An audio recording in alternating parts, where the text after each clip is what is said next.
the perspective on, Israel and Bible prophecy really like no one I've ever seen. You talk about the Psalm 83 war, Gog and Magog, all of the coming wars, the present wars.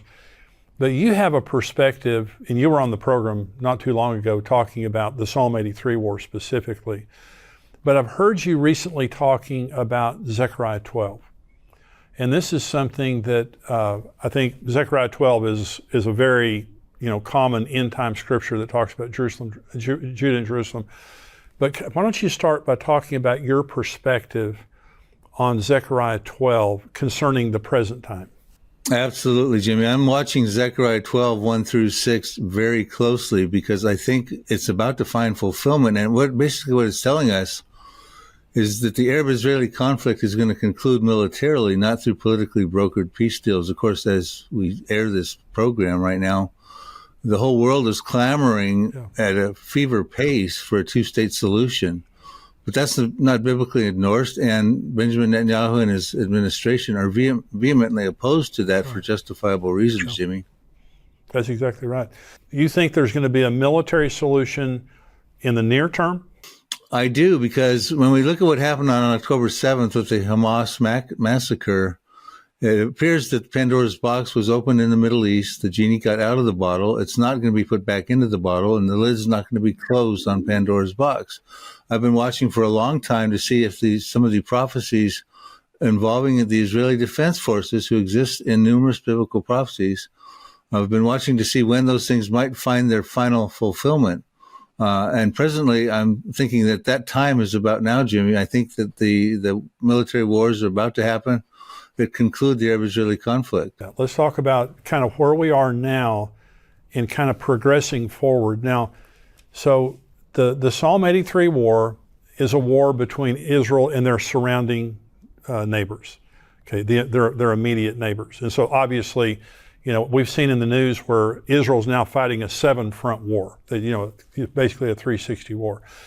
And so talk about the Psalm 83 war and what you believe is going to happen between now and when there is a military resolve. Yes, I think there's a sequence of events that are probably going to happen that will conclude with the climactic war, final battle over Judah and Jerusalem in Zechariah 12. But as far as Psalm 83 goes, just for your viewers who are maybe not that familiar with it, have maybe perhaps not seen our prior programs, Psalm 83 talks about a confederacy of the Arab states and terrorist populations within them that surround Israel. It was written about 3,000 years ago by the worship leader of King David, Asaph, but who was also a prophet, we're told in 2 Chronicles 29:30. And he predicted that the time would come where Lebanon, where of course you have Hezbollah, Syria, Iraq, Jordan, Egypt, Saudi Arabia, the Palestinians, in ancient Edom, now they're Palestinian refugees today, the Gaza, where the Hamas are, that they would come together in a confederate effort to cut the nation of Israel off,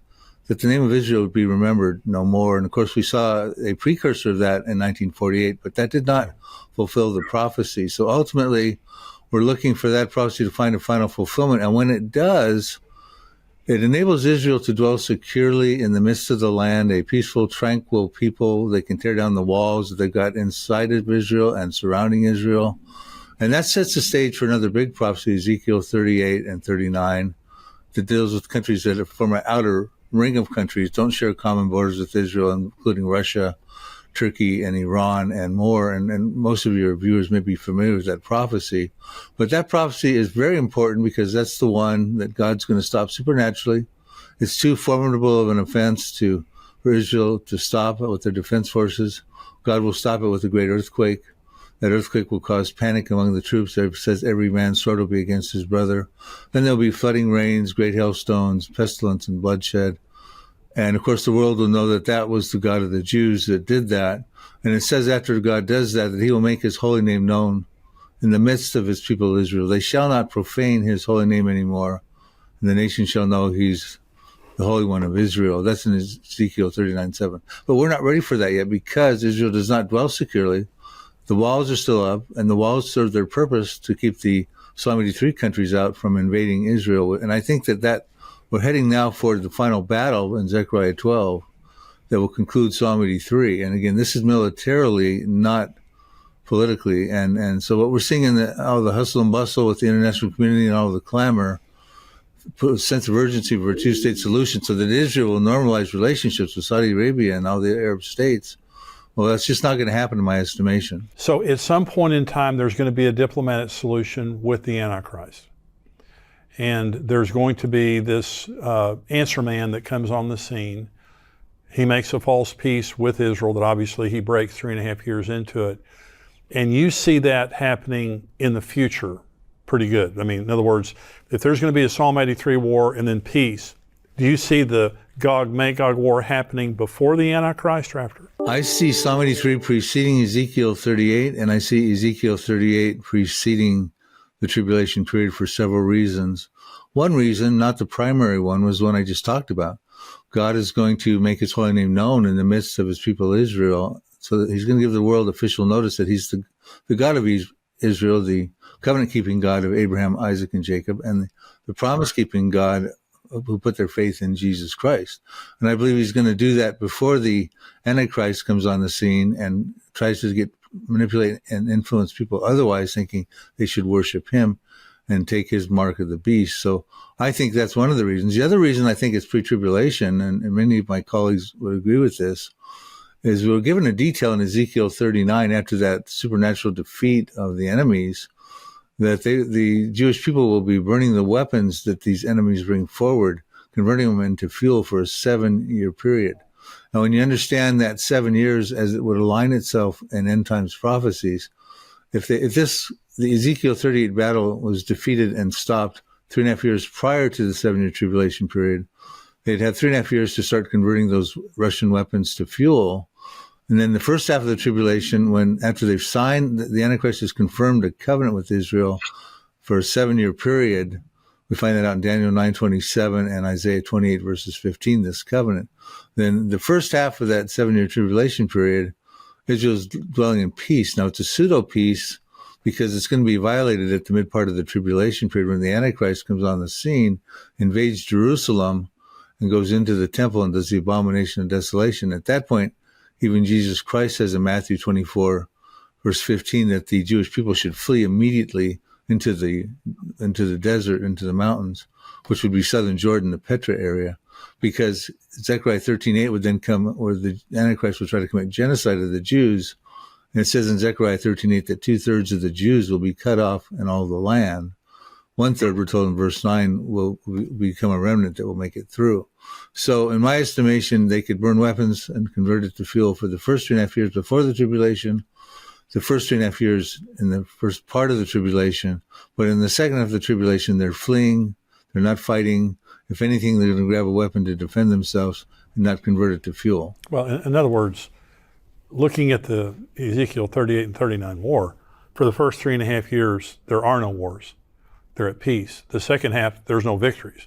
In other words, they're running for their lives. There's not this, in the Ezekiel 38 and 39 war, God miraculously prevails, and the God of Israel is known throughout the earth. That doesn't happen during the tribulation, the first half or the second half.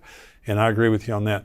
Well, let's go back. The Israel is under incredible pressure from the world, and now the Biden administration is also ratcheting up the pressure, basically telling Israel when this Hamas war is over with, including a ceasefire before they invade Rafah, that the United States is ready to unilaterally recognize the Palestinian state. 139 nations of the United Nations already recognize the Palestinian state. And so America is now saying that we're ready to do that. I believe it was last Sunday, the cabinet, Netanyahu's cabinet, voted that they would not recognize any recognition of a two-state solution by the rest of the world. So they're under a lot of pressure. So you think that this is an opportunity now for the Israeli Defense Forces to kind of take over? Well, like I said, I don't think there's any way to turn back the clock now with the prophecies. The stage has been set for quite some time. But at this point, I think that we're going to find a fulfillment of Psalm 83, probably Isaiah 17, the destruction of Damascus, maybe Jeremiah chapter 49, verses 34 through 39, where we see a disaster in the west coast side of Iran, another prophecy involving Iran versus Ezekiel 38. So I do see these things all coming into play. The push of the Biden administration is just putting lipstick on the same political pig. In other words, Clinton tried to do it in Camp David in 2000. That failed miserably when Ehud Barak was the prime minister and Yasser Arafat was in charge of the Palestinian Authority. George Bush tried followed those same failed presidential footsteps, 2006, 2007 time frame. John Kerry, as the Secretary of State in 2013, 2014, tried the same thing with the Obama administration. This is nothing new. In order for Saudi Arabia to normalize relationships, they're going to ask for a two-state solution. That's the big carrot. They want Saudi Arabia to join the Abraham Accords and normalize relationships with Israel. But they're going to force the Arab Peace Initiative of 2002, which they put forward, Saudi Arabia, which has some real no-goes for Israel. And it includes a new problem, too. The new problem, and I'll explain the other prerequisites of the Arab Peace Initiative, is that they want a lot of the settlements in the West Bank to be abandoned, which, of course, was the problem. That's what the problem with the Gaza in 2005 was. They abandoned the Gaza, and now look what they had to do to survive. They went through the massacre. Now they're fighting inside the Gaza to try to have security in the nation. But it also calls for an East Jerusalem to be the capital of the Palestinian state, right of return of the Palestinians back into all of Israel proper, not just the West Bank.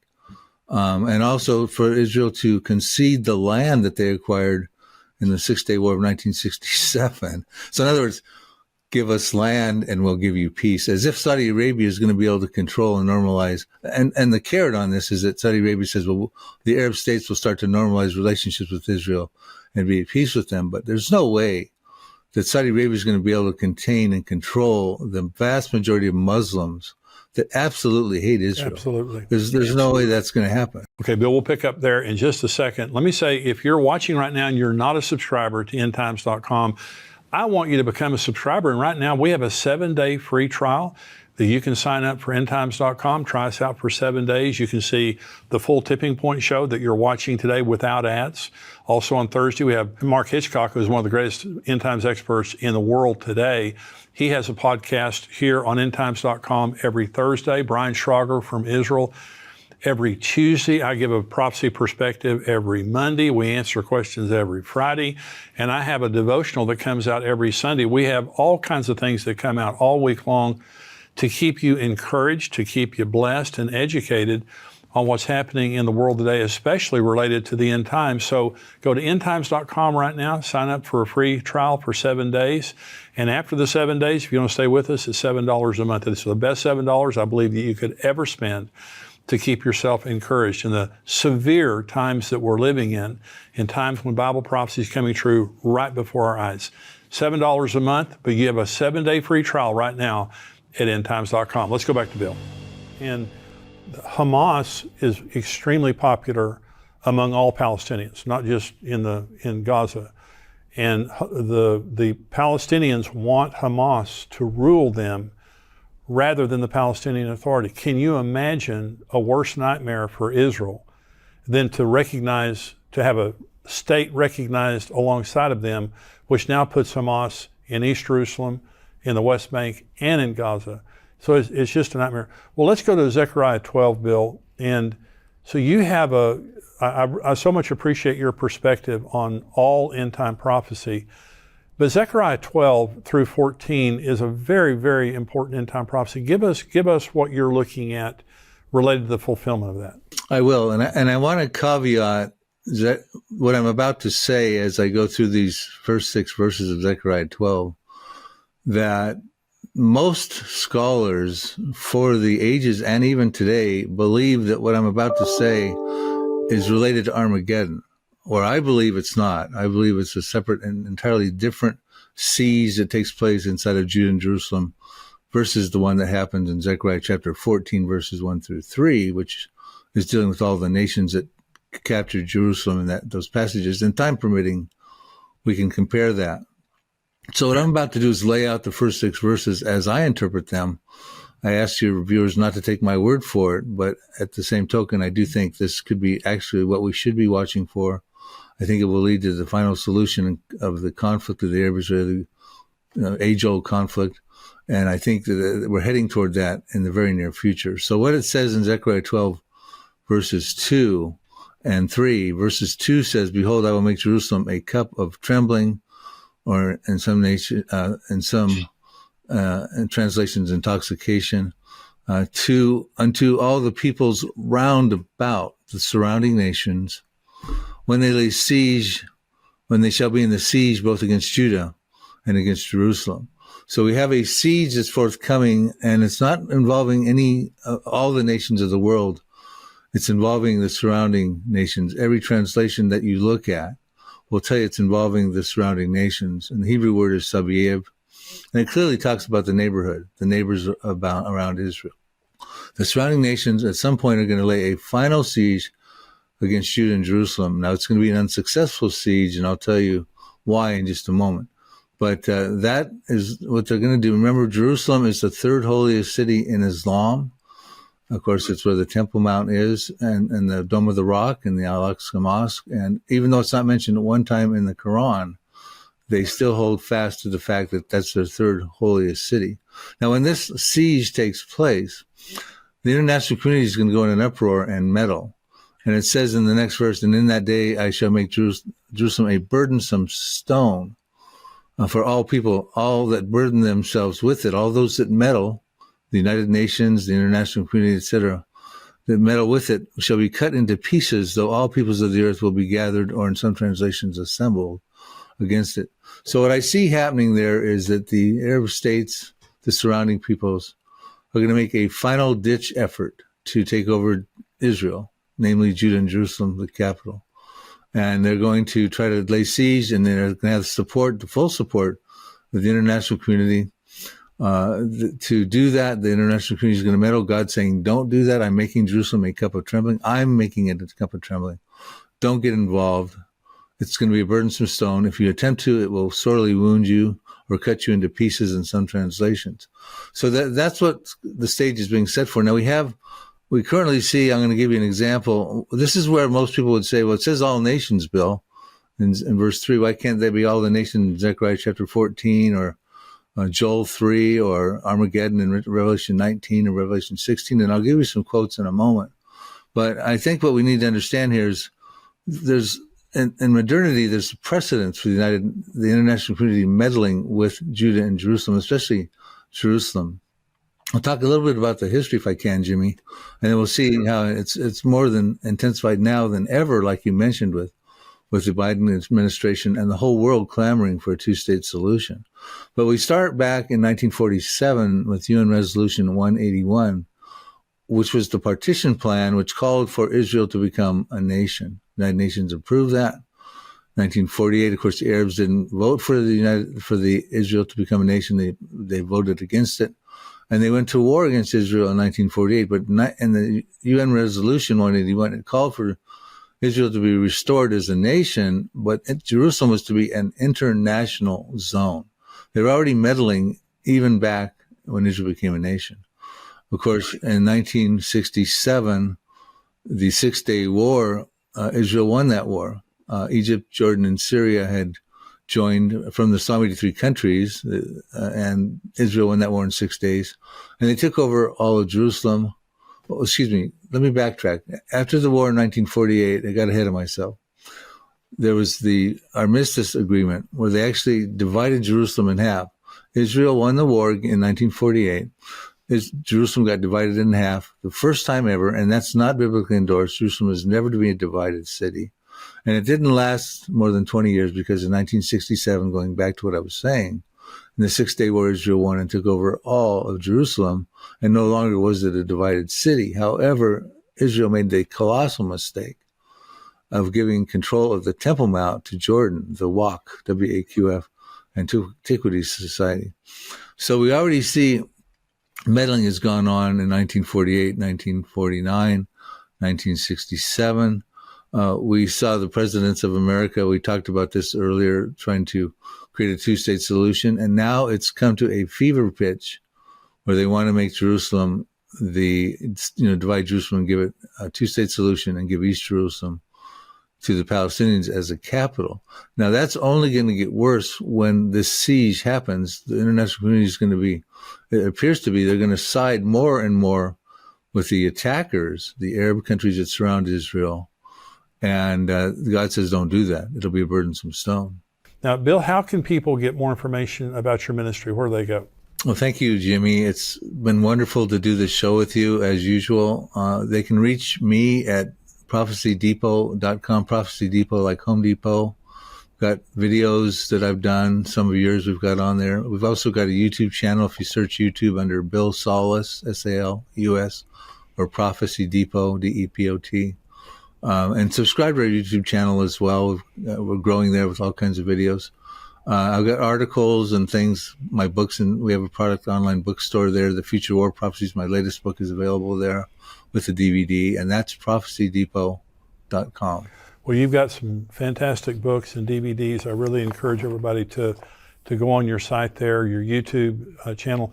Bill, thank you. You're a dear friend, and thank you for being with me today, and we'll have you on again in the future. You're always a great comfort and encouragement in these times, kind of helping us to understand what's going on. God bless you.